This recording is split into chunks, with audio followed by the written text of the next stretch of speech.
옆 사람과 인사하도록 하겠습니다. 하나님께서 당신의 헌신을 이미 받으셨습니다. 자, 우리가 오늘 맥주 감사주일과 이 헌신 예배를 같이 드리지 않습니까?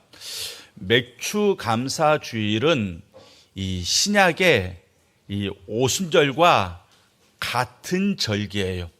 그러니까 구약의 맥주절이 신약에서는 이 오순절로 우리가 기억되고 있습니다. 원래 이스라엘의 3대 절기가 있습니다. 그 중에 하나로 이 보리와 밀의 첫 수확을 하나님께 감사하며 드리는 절기가 바로 맥주 감사절입니다. 그런데 이 6월절로부터 50일을 세워가지고 그 50일째 되는 날 우리가 오순절, 칠칠절 이렇게 지키는 절기가 바로 맥주절입니다. 그래서 이 맥주절에 신약에서는 성령께서 또 강림하셨다 그래가지고 이 맥주절이 오순절 성령 강림의 날 이렇게 우리가 지키고 있습니다. 우리가 이 성경에 나와 있는 절기를 왜 지키느냐? 성경에 나오는 절기를 지키는 것은 옛 전통을 우리가 따르는 것이 아닙니다. 이 절기를 지키는 이유는 신앙의 본질을 배우기 위해서입니다. 하나님께서 무엇인가를 기념하라, 무엇인가를 지켜라 했을 때는 다 의미가 있는 거예요. 그리고 그 의미는 우리들에게 영적으로 유익이 되는 것들입니다. 그래서 오늘 우리가 이 맥주절을 통해서 신앙의 본질, 헌신의 본질이 무엇인가라는 것을 한번 우리가 알아보도록 하겠습니다. 첫째, 헌신이라는 것은 받은 것을 기억하는 것입니다. 9절 말씀을 보겠습니다. 7주를 셀지니 곡식의 낫을 대는 첫날부터 7주를 세어 그랬습니다. 이스라엘 백성들이 곡식의 그러니까 첫 번째 수확을 하는 날로부터 7주를 세라 그랬습니다. 자, 7주. 한 주가 며칠이죠? 7일. 7일 7번이면 며칠입니까? 49일. 그래서 7주를 세고 그 다음 날을 우리가 오순절, 칠칠절 이렇게 지키게 되는데 왜 7주를 세라고 했는가? 이것은 단순히 세는 훈련을 시키기 위한 것이 아니에요. 이 7주를 계산한다라는 것은 첫 곡식을 센 날부터 하루하루를 우리가 세심히 세어야지 이 날이 딱 7주가 지나는 첫 번째 날 바로 50번째 날 오순절이 되는구나. 하루하루를 세면서 이 곡식이 어디서 왔는지 누가 이 곡식을 자라게 하셨는지 이것을 기억하라는 것입니다. 그러니까 맥주절의 그 근거는 어디 있습니까? 첫 수확하는 그날에 있는 겁니다. 히브리어로 이 절기를 이 샤부오트라고 부르는데 이 7을 뜻하는 쉐바에서 왔습니다. 자, 안식일이 7번 지났다라는 뜻이에요. 안식일이 7번 지났다. 그 기간 동안 하나님께서 쉬엄 없이 이 곡식들을 자라게 하셨다는 뜻입니다. 그러니까 씨는 누가 뿌립니까? 농부가 뿌렸습니다. 근데 누가 자라게 하십니까? 하나님께서 자라게 하셨다. 이것을 매 시간마다 매일같이 우리가 묵상하고 기억하고 기념하고 감사하다가 딱 50일째 되는 날 이것을 절기로 하나님께 우리가 지켜서 올려드리는 것입니다. 근데 우리가 주목할 것이 있어요. 이 계수는 바로 6월절의 첫 열매 요제에서부터 시작됩니다. 자, 6월절의 첫 열매 요제로부터 7주를 세는 거예요. 그러니까 이 맥주절의 기념은 홀로 그냥 뜬금없이 어느 날 뚝 떨어진 게 아니라는 것입니다. 맥주절의 기원이 어디에 있다고요? 6월절에 있다는 것이에요. 6월절. 6월절은 무엇입니까? 하나님께서 이스라엘 백성들을 애굽에서 구원해 내실 때 이스라엘의 사람이 되었던 짐승이 되었던 모든 첫 번째 난 것들이 다 죽임을 당하는 그때 하나님께서 어린 양을 잡아가지고 그 피를 바름으로 말미암아 이스라엘 백성들은 살게 하셨습니다. 그래서 그 구원의 날을 기념하는 그 6월절, 그 6월절에 기원을 두고 있다는 것입니다. 그러니까 맥주절은 단순히 추수하는 것을 감사하는 날이구나. 우리에게 어떤 수입이 들어오는 것들을 열매가 거둬진 것들을 감사하는 날이구나. 부분적으로 맞습니다. 근데 그 근거가 어디에 있다고요? 우리의 구원에 있다라는 것입니다. 구원에 있다. 그러니까 우리가 어떤 절기를 지킬 때 정말 온전히 그 절기를 지키기 위해서는 그 근거를 알아야 됩니다. 그 기원에까지 우리가 거슬러 올라가야 됩니다. 그러니까 이런 거예요. 여러분들 가정이 화목해요.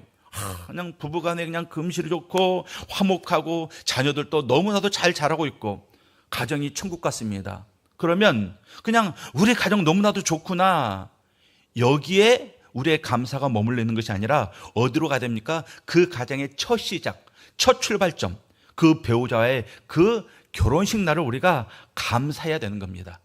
그 사람과의 만남이 있었기 때문에, 그 사람과 이 결혼식이 있었기 때문에 이 아름다운 가정이 시작되었기 때문에 그렇습니다. 직장생활도 마찬가지예요. 직장에서 열심히 일했더니 인정받습니다. 막 그냥 진급하고 연봉도 오르고, 남들은 직장에 출근할 때 막 마지못해서 죽지 못해 출근하는데 이 사람은 직장에 간 날 너무나도 행복합니다.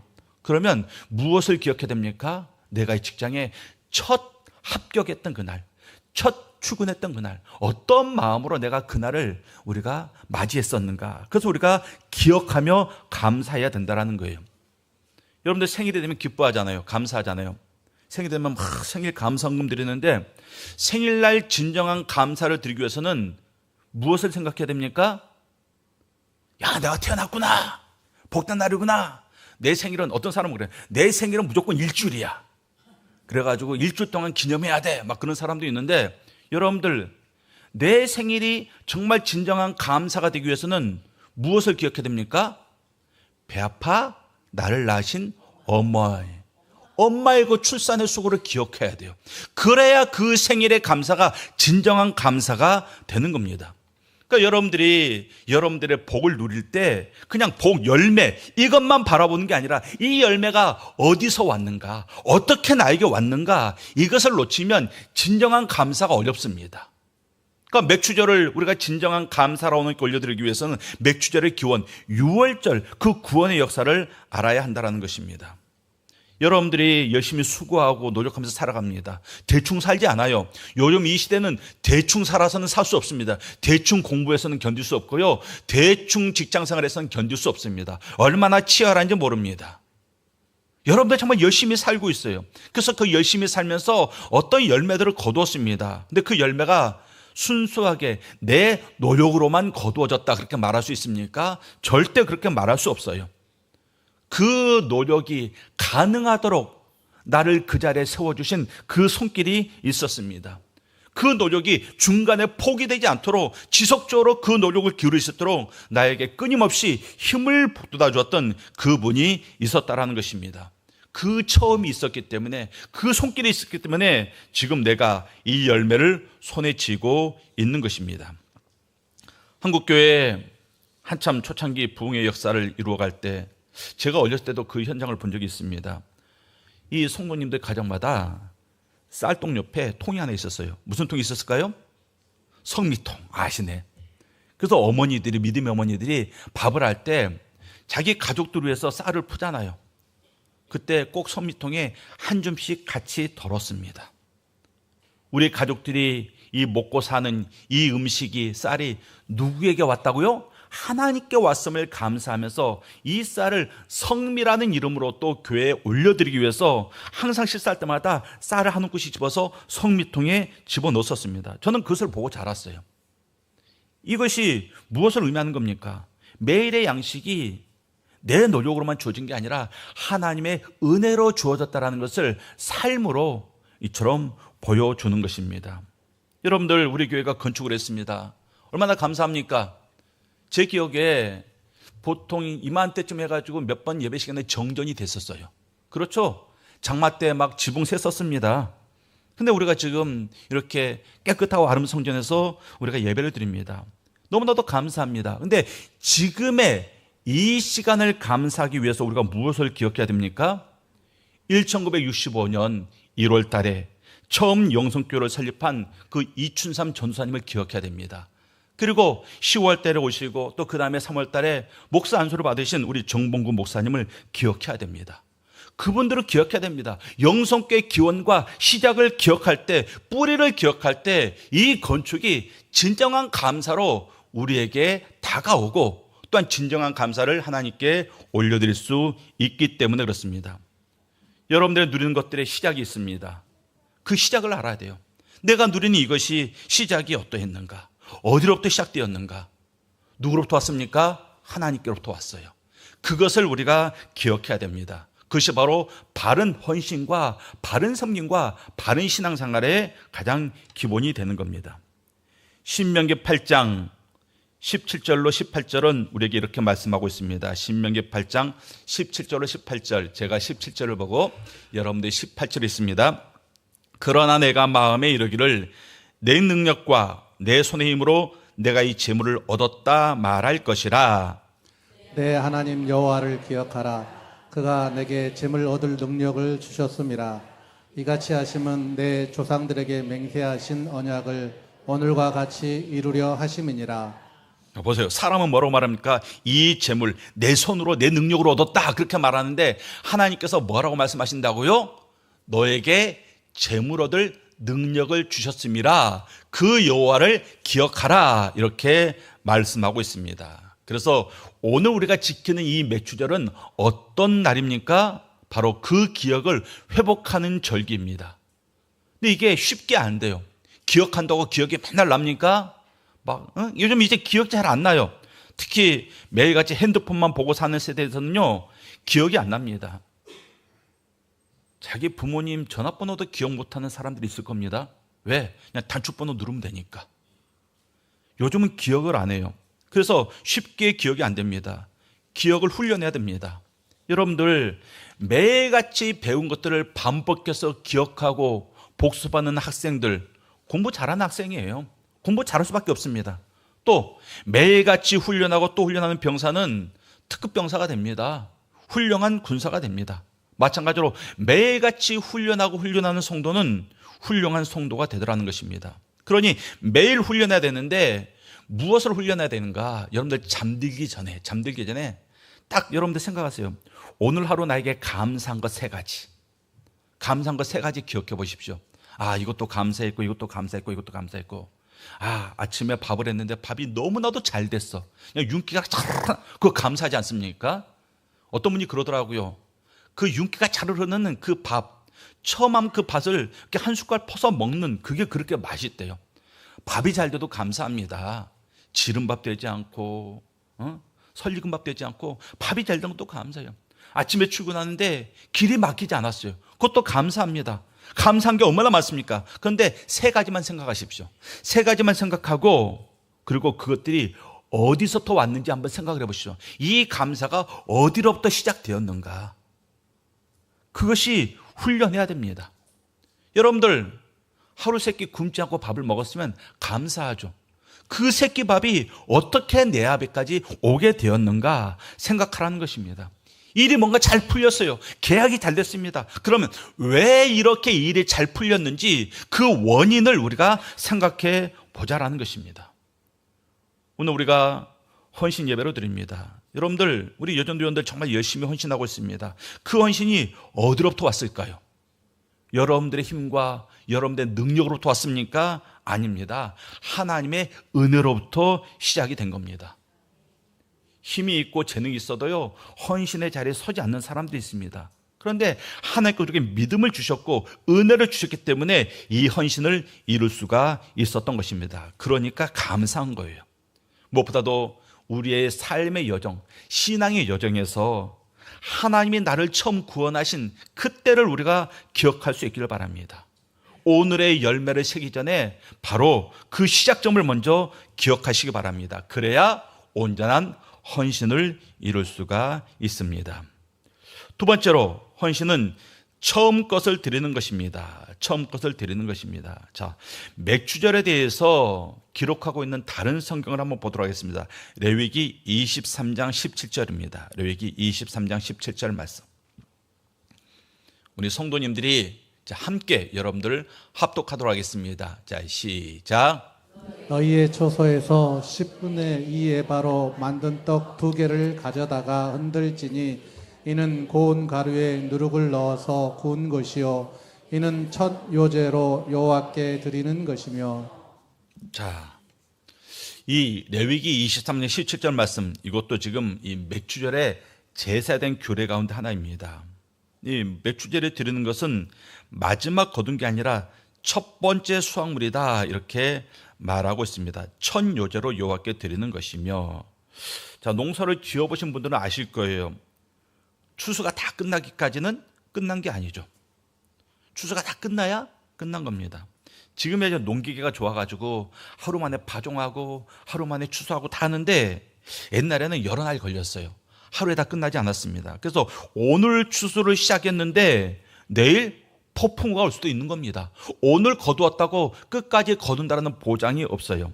그래도 불구하고 처음 얻은 것을 하나님께 감사함으로 제사를 드린다라는 것은 전체 수확이 확정되지 않은 상태에서 이미 먼저 드림으로 추수의 모든 과정을 하나님께 감사하는 그러한 믿음의 표현입니다. 근데 여기서 굉장히 흥미로운 게 있어요. 이 떡은 누룩을 넣어 구운 것이니 그랬습니다. 누룩을 넣어 구웠다. 성막에 이 드리는 제물들 가운데 다른 소제물들은 대부분 누룩 없이 드렸습니다. 누룩 없이 드렸어요. 그런데 이 맥추절에 이 제물은 누룩을 넣은 상태로 만들었습니다. 레위기 2장 11절 말씀 보면 너희가 여호와께 드리는 모든 소제물에는 누룩을 넣지 말지니 너희가 누룩이나 꿀을 여호와께 화제로 드려 사르지 못할지니라. 하나님께 드리는 제물, 하나님께 드리는 제물이 고기로도 드리고 이렇게 음료수로도 드리고 곡식으로도 드리고 떡으로도 드리는데, 이 떡으로 드리는 제물 가운데 소금은 반드시 들어가야 돼요. 그런데 누룩이나 꿀은 넣지 말라 그랬습니다. 왜냐하면 누룩은 이 성경에서 상징적으로 죄, 교만 이런 것들을 상징합니다. 또 꿀은 무엇입니까? 세상의 욕정이나 쾌락을 상징할 때 이 단어가 쓰여요. 그래서 그러한 부정적이고 죄악된 상징을 지닌 누룩이나 꿀을 하나님께 드리는 그 제물, 이 거룩한 제물에 섞을 수 없다, 이것을 금지시킨 것입니다. 근데 왜 맥추절에서는 맥추절에 드리는 떡에는 누룩을 허용했을까? 그 이유가 몇 가지 있는데, 첫째, 자, 유월절과 무교절에는 누룩 없는 빵을 먹어요. 무교병을 먹습니다. 이것은 죄 없으신 예수 그리스도의 대속과 구원을 상징합니다. 그런데 이 맥추절에 드리는 누룩 들어간 빵은 예수님의 보혈로 구원을 받았지만 여전히 죄의 본성을 가지고 살아가는 우리의 지금 이 모습, 우리가 구원을 얻었잖아요. 천국 백성이잖아요. 우리가 다 천국 갈 거잖아요. 그런데 여전히 우리의 삶 가운데 뭐가 있다고요? 죄가 있습니다. 여전히 죄의 본성, 이 누룩을 가지고 살아가는 교회와 성도들을 상징합니다. 그들을 하나님께서 온전히 받으신다라는 거예요. 너 누룩 있네, 너 죄 있네, 너 탈락, 이게 아니라 우리의 이 모습까지도 하나님께서는 그대로 받으신다라는 것입니다. 여러분들이 이 시간 예배 드릴 때 여러분들이 완전히 회개하고 나서 온전한 정결함을 가지고 예배를 드리고 있습니까? 아니잖아요. 예배 전에 회개하는 거 당연합니다. 반드시 회개의 과정을 거쳐서 하나님께 순결한 제사를 드려야 되는데 꼭 그런 것만 아니에요. 우리가 기억하지 못하는 죄도 있어요. 또 깜빡하고 우리가 회개의 과정을 거치지 못한 상태로 이 자리에 나와 있을 수도 있습니다. 그러나 그 예배가 믿음의 예배라면 하나님께서는 비록 죄를 가지고 있는 육신을 통해서 드리는 예배지만 하나님께서 받으신다라는 것입니다. 누룩 있는 떡을 받으신다라는 것입니다. 우리 인간은 여전히 연약함이 있습니다. 쓴뿌리가 있습니다. 죄 습관이 있습니다. 예수 그리스도의 온전한 제속을 의지하여 나갈 때 하나님께서는 그 모습조차도 기쁘게 받으신다. 은혜와 용납의 의미가 들어있는 겁니다. 또 하나, 이 맥추절은 기쁨의 감사제입니다. 이스라엘 백성들이 그 음식 가운데 가장 맛있게 풍성하게 먹을 수 있는 최고의 빵은 바로 누룩을 넣어서 부풀린 부드러운 빵이에요. 유교병입니다. 딱딱하고 맛없는 이 무교병은 이 고난을 상징하는 것이고, 그래서 고난을 의미하는 절기 때 그 누룩 없는 떡을 먹는 겁니다. 근데 지금은 어떤 절기입니까? 기쁨의 감사제잖아요. 그렇기 때문에 인간이 누릴 수 있는 그런 풍요로움, 일상의 감사를 날 것 그대로 표현하기 위해서 누룩 있는 떡을 제사로 드려라, 이렇게 말씀하고 있습니다. 그러니까 쉽게 말해서 이거예요. 하나님의 제단에는 누룩 없는 거룩한 것, 순결한 것을 드려야 되지만 인간의 감사와 인간의 삶이 담긴 이 맥주제의 떡에는 누룩을 허용함으로써 너희가 비록 연약하고 너희가 부족하고 불완전하지만 너희가 하나님의 은혜 안에 살면서 그 은혜를 감사할 때 내가 그 감사, 그 삶을 내가 온전히 받겠다라는 사랑과 수용의 그런 은혜를 우리에게 보여주고 있는 것입니다. 그러니까 하나님은 온전한 우리의 모습만을 받으시는 게 아니라 부족한 우리의 모습도 받으시는 거예요. 온전한 헌신만 받는 게 아니라 부족한 자가 드리는 헌신도 받으시는 거예요. 여러분들 교회에서 헌신할 때 잘하는 사람만 합니까? 어떤 일에 있어서 재능이 있는 사람이 있어요. 정말 잘해요. 근데 재능 있는 사람만 헌신할 수 있습니까? 아니에요. 재능이 하나도 없어요. 정말 이 사람은 아무것도 못해요. 그런데 믿음으로 드리는 그것을 하나님께서는 다 받으신다라는 것입니다. 우리의 부족함으로 드리는 열매도 하나님께서 받으신다라는 것입니다. 이것이 바로 우리 신앙생활과 헌신의 본질입니다. 첫 열매를 드리는 것. 첫 열매를 드리는 것. 우리는 보통 하나님께 드릴 때 다 계산한 다음에 드리죠. 여러분들 월급 받으면 지출할 것들 다 이거 어디 나가야 되고 고지서, 뭐 공과금, 뭐 학원비, 다 나갑니다. 그리고 나서 남은 것으로 헌금을 드리는 사람이 있고요. 어떤 사람은 월급이 들어오면 먼저 헌금을 먼저 떼어놓습니다. 주정헌금, 이번에 4주니까 5주니까 얼마, 11주 얼마, 또 이번 주에 절기가 있구나, 감사절 있구나, 그거 떼어놓고 헌금을 떼어놓은 다음에 그 다음에 남은 것으로 지출 계획을 짜는 가정이 있습니다. 이게 바로 맥주절의 정신입니다. 첫 열매 드리는 것, 첫 것을 하나님께 먼저 드리는 것, 하나님께 먼저 드리고 나머지 것으로 내 삶을 살아가겠다. 그리고 그 삶을 하나님께 맡기고 하나님께서 책임져 주실 것을 믿는 그 믿음, 그게 바로 맥주절의 정신인 것입니다.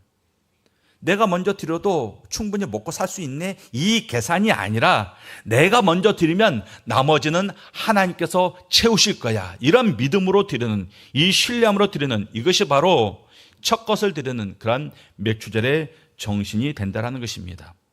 그러니까 잠언 3장 9절과 10절에서 이 원리를 말씀하고 있습니다. 잠언 3장 9절과 10절 말씀. 자, 9절 말씀을 우리 남성들이 읽고 10절 말씀을 우리 여성들이 읽습니다. 시작. 내 재물과 내 소산물의 처음 익은 열매로 여호와를 공경하라. 시작.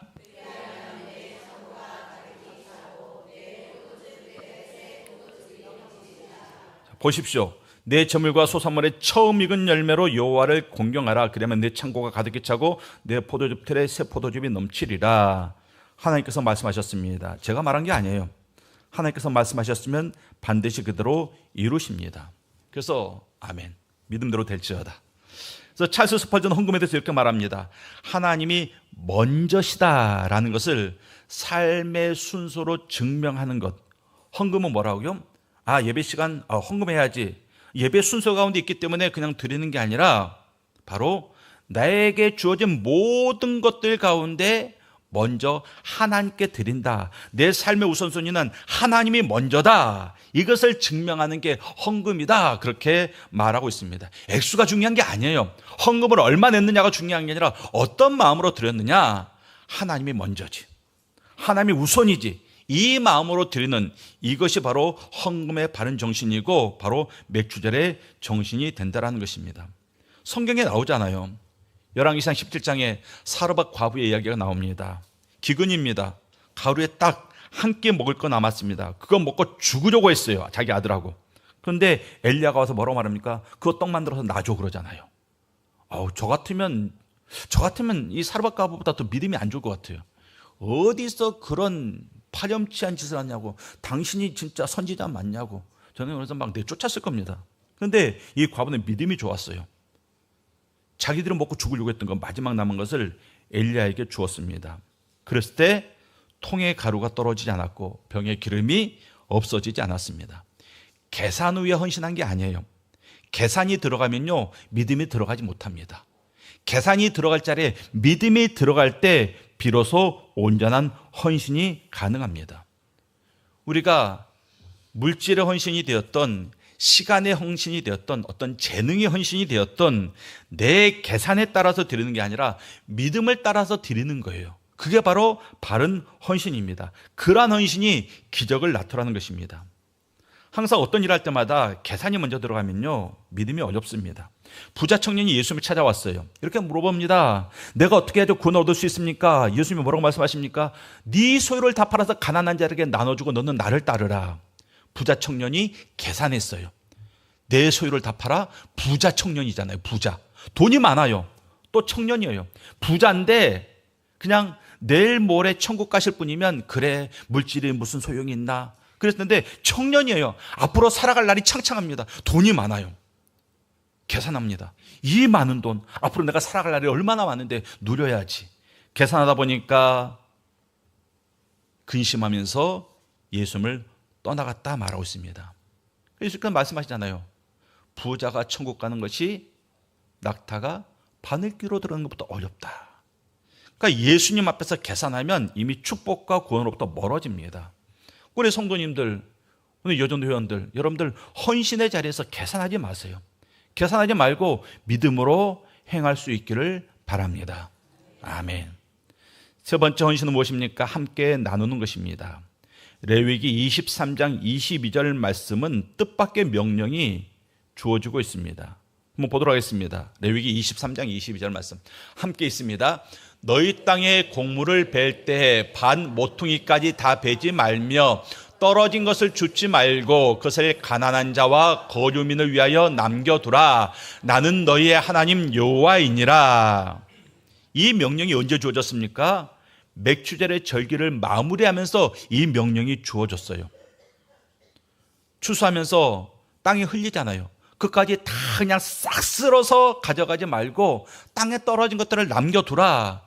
귀퉁이까지 다 추수하지 말고 귀퉁이 것은 남겨놔라. 이것을 말하고 있습니다. 그럼 그것을 누가 주워갈까요? 추수할 밭이 없고 추수할 곡식이 없는 가난한 사람들. 가난한 사람들이 그것을 주워서 먹고 살아갑니다. 다윗 왕의 증조할머니 누굽니까? 나오미의 며느리 누굽니까? 룻이 그거 주워서 자기 시어머니와 자기가 먹고 살았잖아요. 예수님의 조상 룻이 그 땅에 떨어진 곡식 주워 먹었습니다. 아십니까? 이 명령이 다른 절기가 아니라 맥주절의 규례의 바로 뒤에 나오는 이것은 의미가 있는 거예요. 그래서 바로 하나님을 향한 감사의 제사와 이웃을 향한 나눔과 섬김이 한 문장 안에 같이 있습니다. 그것은 거의 같은 수준의 비중을 차지하고 있다는 거예요. 우리가 하나님께 드리는 제사 예배와 이웃들에게 베풀고 나눔이 거의 같은 수준이라는 것입니다. 같은 수준. 예배는 하나님께 드리는 거니까 굉장히 중요한 거야. 이건 고귀한 거야. 나눔은 사람이 가는 거니까 이건 좀 질이 떨어지지 않을까? 물론 순서는 있고 질서는 있지만 하나님 보시기에는 같다라는 것입니다. 하나님께서 그렇게 취급하십니다. 맥주절은 하나님께만 드리는 절기가 아니라 이웃과도 함께 나누는 절기였습니다.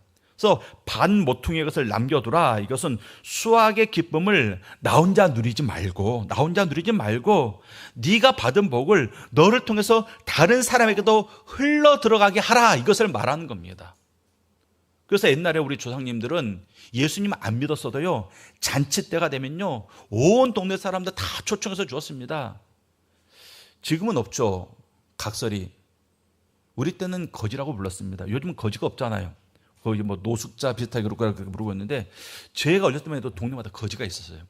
잔치날이 되면요 그들을 내쫓지 않았습니다.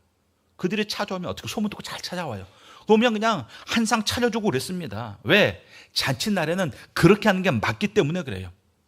이 맥주절, 이 거룩하고 풍요로움이 있는 감사의 절기에 너희들은 그것을 너희만 누리지 말고 너희 삶의 가난한 사람들과 함께 누려라. 이게 옳다. 이게 믿음이다. 이게 바른 감사다. 이것을 우리에게 지금 말씀하고 있습니다. 자, 우리가 오늘 처음 읽었던 이 본문 신명기 11절 말씀은 이 나눔의 대상이 누구인지를 구체적으로 말하고 있습니다. 누구에게 나눠야 된다고요? 11절 말씀에 너와 내 자녀와 노비와 내 성중에 있는 레위인과 및 너희 중에 있는 객과 과와 과부가 함께 내 하나님 여호와께서 자기의 이름을 두시려고 택하신 곳에서 내 하나님 여호와 앞에서 즐거워할지니라.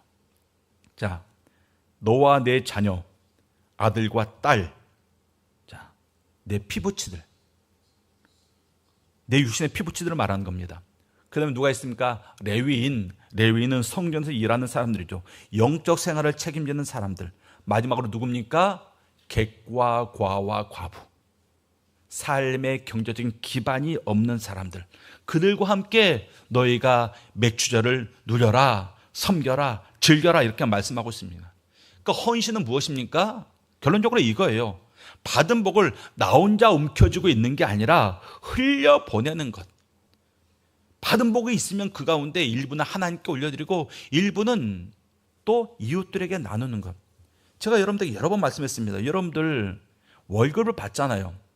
월급을 받으면 그 가운데 하나님의 것이 있습니다. 그래서 우리가 11조라는 이름을 하나님께 올려드려요. 그럼 10분의 9는 다 내 겁니까? 아니잖아요. 그 가운데는 누구에 있다고요? 가난한 자들의 몫이 있습니다. 그들은 일할 수 있는 능력이 없어요. 일할 수 있는 현장이 없습니다. 그렇기 때문에 일할 수 있는 능력이 있고 일할 수 있는 현장이 있는 우리들이 그들의 것까지 같이 추수하는 거예요. 그래서 10분의 9 가운데 또 일정 부분은 가난한 자들에게 베풀고 나누는 겁니다. 그리고 나머지 가장 큰 덩어리는 그냥 여러분들 먹고 쓰고 하는데 마음껏 사용하라는 거예요. 성경에서 말하는 헌신은 구별하여 바치다라는 의미가 있습니다. 자, 오늘 설교의 제목이 무엇입니까? 헌신은 하나님과 사람에 대한 섬김이다. 헌신은 하나님께만 드리는 게 아니라 하나님과 사람에 대한 섬김이 헌신이에요. 여러분에게 주신 재능과 물질, 생명이 있습니다. 그것이 원래 내 것이 아니었음을 인정하십시오. 그리고 그것을 그분을 위해서 내어드리십시오. 또 그 헌신이 확장이 돼야 됩니다. 사람을 향해서 나가야 됩니다. 어떤 사람에게 나갈까? 어떤 사람에게 나가야 될까요? 하나님이 사랑하시는 사람을 향해서 나가야 됩니다. 하나님이 사랑하시는 사람. 그래서 헌신에는 사람을 섬기는 것이 반드시 포함되어 있습니다. 여러분들이 받은 것 가운데 모퉁이에 남겨둘 것들이 분명히 있습니다. 여러분들이 시간, 물질, 재능. 여러분들이 이 시간은 내가 의도적으로 누구를 위해서 남겨놓은 시간이야. 그게 있어야 돼요. 저에게는 모퉁이가 없는 것 같은데요. 전 너무 바빠요. 제 시간을 쪼개도요. 정말 모퉁이가 없습니다. 저는 알차게 쓰고 있습니다. 그런데 자투리 시간이 있어요. 누구에게나 자투리 시간이 있습니다. 여러분 돈 다 아주 그냥 동전 몇 개까지 다 쪼개서 여러분들의 지출을 계획하지 않잖아요. 남는 동전들 있잖아요. 남는 동전들. 또 여러분들 사용하지 않고 그냥 묵혀놓은 재능들이 있지 않습니까? 아까 제가 광고 시간에 얘기했던 것처럼 우리 김필중 집사님, 저 집사님은 기타도 잘 치고 드럼도 잘 치고 피아노도 쳐요. 또 뭐 할 줄 알죠? 나팔도 불죠? 나팔을 못 봅니까? 악기로 굉장히 여러 개를 하세요. 그래서 가지고 있는 재능 가지고 뭐 합니까? 교회에서 베풀고 나눠야지. 여러분들 재능 다 가지고 있습니다. 그 재능을 가지고 그 재능이 없는 사람들을 섬기는 겁니다. 나누십시오. 그럼 그 가운데 기적이 일어납니다. 아멘. 말씀을 맺습니다. 오늘 맥주제로 우리에게 가르쳐주는 세 가지 교훈이 있습니다. 헌신은 받은 것을 기억하는 것입니다. 헌신은 처음 것을 드리는 것입니다. 헌신은 그것들을 나누는 것입니다. 대단한 결단이 아니에요. 이 세 가지 삶의 습관을 지킴으로 말미암아 이 헌신 예배가 하나님께서 너 더 많이 헌신해야 돼. 너 더 많이 헌신해야 돼. 이런 부담의 시간이 아니라 은혜 받는 자로서 내가 하나님 앞에서 바르게 섬기겠습니다. 이러한 결단이 있는, 이러한 감사의 다짐이 있는 귀한 시간이 되시기를 주님의 이름으로 축원합니다.